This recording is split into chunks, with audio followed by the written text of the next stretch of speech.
శ్రీ గురుభ్యో నమః. చిన్ననాటి చందమామ కథలకు స్వాగతం.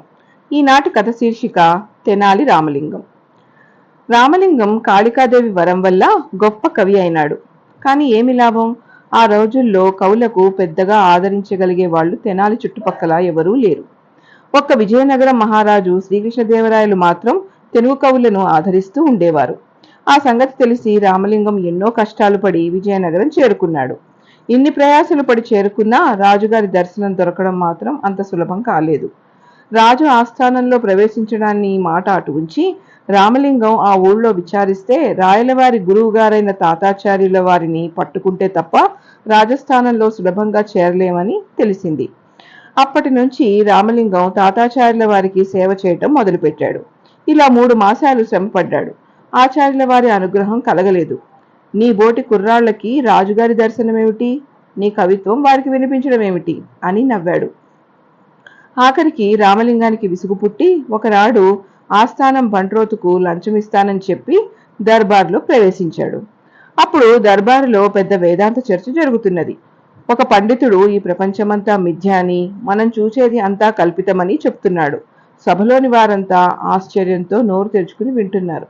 ఆయన ఉపన్యాసం చాలించి కూర్చోగానే రామలింగం లేచి, స్వామి, మనం ఇప్పుడు చేస్తున్నవన్నీ చేస్తున్నామని అనుకోవటమే కదా అని అడిగాడు. ఆయన అవును అంతే అన్నాడు.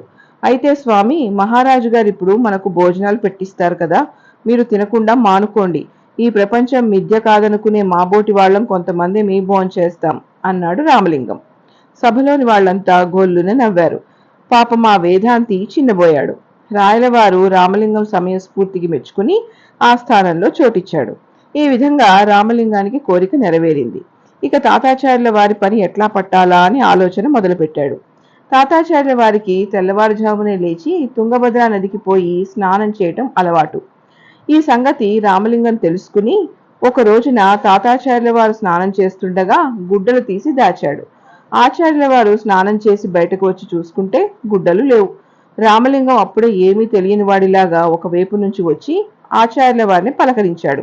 రామలింగాన్ని చూసే వరకు ఆచార్యుల వారికి పై ప్రాణాలు పైనే పోయినాయి.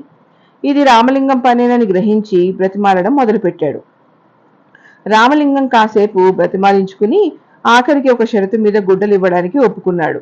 అదేమిటంటే తాతాచార్యుల వారు రామలింగాన్ని ఊళ్ళో దాకా మొయ్యాలి. ఏం చేస్తాడు పాపం, ఆచార్యుల వారు విధి లేక ఒప్పుకున్నాడు. అప్పటికి తూర్పు బాగా తెల్లారింది. రామలింగాన్ని భుజాల మీద ఎక్కించుకుని ఊళ్ళోకి వచ్చి పడదామని పరుగులు తీయటం మొదలుపెట్టాడు. అప్పటికే ఊళ్ళో వాళ్ళంతా నిద్రలేచారు. తాతాచార్యుల వారు రామలింగాన్ని భుజాల మీద ఎక్కించుకుని పరిగెత్తుకు రావడం అంతా ఆశ్చర్యంతో చూస్తున్నారు. రాయలవారు కూడా లేచి మేడపైకి వచ్చి చూశారు. వారికి గుంపులుగా చేరిన జనం తాతాచార్యుల వారు రామలింగాన్ని మోయటము కనిపించింది. వారికి చాలా కోపం వచ్చింది. బంట్రోతును పిలిచి, మీరు పోయి ఆ పైన ఎక్కి కూర్చున్న వాడిని దించి తన్నుకుంటూ తీసుకురమ్మని ఆజ్ఞాపించాడు. రాయలవారు బంట్రోతులిక వచ్చి నన్ను పట్టుకుంటారని అనుకున్నాడు రామలింగం. అతన్ని వెంటనే ఒక ఉపాయం తట్టింది. తాతాచార్యుల వారి మీద నుంచి దిగి, స్వామి, మీ చేత నేను తెలియక మోయించుకోవడం వల్ల నాకెంతో పాపం చుట్టుకుంది. మళ్ళీ మిమ్మల్ని నేను నా భుజాలపై మోస్తే తప్ప ఆ పాపం పోదు. దయవుంచి నా భుజం పైన ఎక్కి కూర్చోండి, మోస్తాను అని బ్రతిమలాడాడు. పాపం ఆచార్యుల వారు ఇది నమ్మి రామలింగం భుజం ఎక్కి కూర్చున్నాడు. కాస్త దూరం పోయారో లేదో రాజుగారి బంట్రోతులు వచ్చి తాతాచార్యుల వారిని రామలింగం మీద నుంచి లాగి బాదుకుంటూ రాయలవారి దగ్గరికి తీసుకెళ్లారు. నేను రాజుగారి గురువు గారిని అని ఎంత మొత్తుకున్నా వాళ్ళు వినలేదు.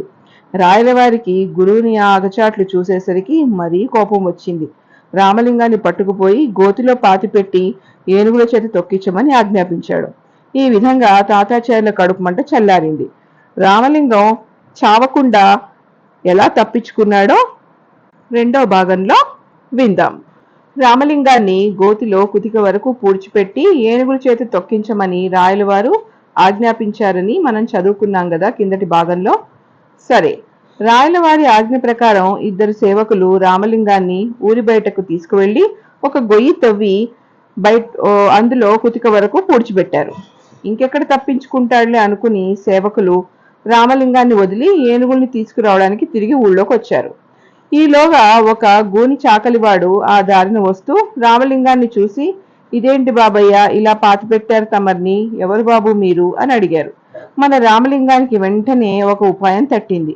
చాకలన్నా చాకలన్నా, చెబుతా గాని మరి నాకో సహాయం చేసి పెడతావా అని అడిగాడు. అలాగే బాబయ్య, అదేదో సెలవిప్పించండి అన్నాడు చాకలి. ఏమీ లేదు చాకలన్నా, నాకు నీకున్న గూనిగా రెట్టింపు గూని ఉండేది. ఇప్పటికి 10 ఏళ్ల నుంచి బాధపడుతున్నాను. ఈ గూనితో నా అదృష్టం కొద్దీ ఒక వారం రోజుల క్రిందట నాకు సాధువు కనిపించాడు. నా గూని చూసి ఆయనకు జాలి వేసింది. ఒక 2 రోజుల పాటు కుతిక లోతులో కంఠం వరకు పూడ్చుకుని ఉండు. ఈ 2 రోజుల కళ్ళు కూడా మూసుకునే ఉండాలి. ఏమి జరిగినా కళ్ళు తెరవకూడదు. గడువు పూర్తి కాగానే నీ గూని కూడా మాయమైపోతుంది అని చెప్పాడు. సరే, ఆ వేళ నుంచి ఈ గోతిలో పాతుకుని కూర్చున్నా. ఇవాళ్టితో గడువు తీరిపోయింది. కాస్త నన్ను బయటికి లాగేవంటే నా గూని ఉందో పోయిందో చూసుకుంటాను అన్నాడు రామలింగం. ఓస్, ఇది కూడా ఓ పెద్ద సాయమేనయ్యా బాబయ్య.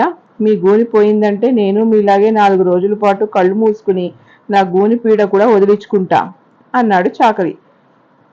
ఆ చాకలి రామలింగాన్ని గోతిలోంచి బయటికి లాగాడు. నిజంగా గూని ఉన్నవాడైతేగా రామలింగం మామూలు మనిషిలాగా తయారై బయటపడ్డాడు. చాకలివాడికి కూడా గూని పోగొట్టుకోవాలని ఆత్రం కలిగింది. బాబు, నీకు పుణ్యం ఉంటుంది. నన్ను కాస్త ఈ గోతిలో దించి పూడ్చిపెట్టండి. మీకు పోయే దోవలో నా ఇల్లు ఉంది.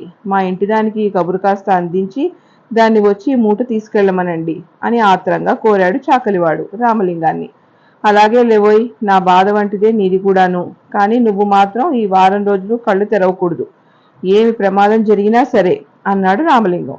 ఏదో లేండి బాబు, ఎలాగో అవస్థ పడతాను. ఈ పాడుగుని వదిలిపోతే చాలు అన్నాడు చాకలి. రామలింగం చాకలివాడిని గోతిలో కంఠం దాకా పూడ్చి తన దారిన తాను బయలుదేరి వెళ్ళిపోయాడు. పోతూ పోతూ చాకలివాడి పెళ్లాంతో ఈ సంగతి చెప్పాడు. చాకలివాడి పెళ్ళాం అన్నం మూట కట్టుకుని బయలుదేరింది. ఈ లోపుగా రాయలవారి సేవకులు ఏనుగులను తీసుకుని రామలింగాన్ని పూడ్చిపెట్టిన చోటికి వచ్చారు. అప్పటికి కొంచెం చీకటి పడింది. గోతిలో ఉంది రామలింగమే అనుకుని వాళ్ళు ఏనుగుల చేత తొక్కించారు.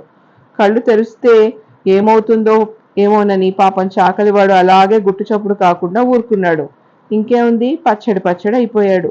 వచ్చిన పని అయింది కదా అని రాయలవారి సైనికులు తిరిగి ఆస్థానానికి చేరుకున్నారు. చాకలివాడి పెళ్ళం అన్నం మూటతో వచ్చి చూస్తే ఇంకేముంది, మొగుడు తలకాయి ఆనవాలు కూడా లేకుండా పచ్చడి కనిపించింది. పక్కనే వాడి గుడ్డల మూట చూసి అది తన మొగుడు తలకాయ అని తెలుసుకుంది. ఆ మూట నెత్తినేసుకుని లబోదిబోమంటూ రాయలవారి ఆస్థానానికి వచ్చింది. ఈ లోపుగా మన రామలింగం కూడా ఆస్థానం చేరుకున్నాడు. జరిగిందంతా విన్న తర్వాత రాయలవారు, అవురుపీడుగా ఎంత పని చేశావు, నిష్కారణంగా ఏమీ తెలియని చాకలివాడిని నీ పొట్టన పెట్టుకున్నావు కదరా. ఏదోలే, అయిపోయిందేదో అయిపోయింది. నువ్వు తిరిగి కూక్తుల్లో మొదట పెడ్డావు అని అన్నాడు. చాకలి యుద్ధాన్ని మనువర్తి ఏర్పాటు చేసి పంపించాడు. ఇంతటితో కథ కంచికి మనం ఇంటికి.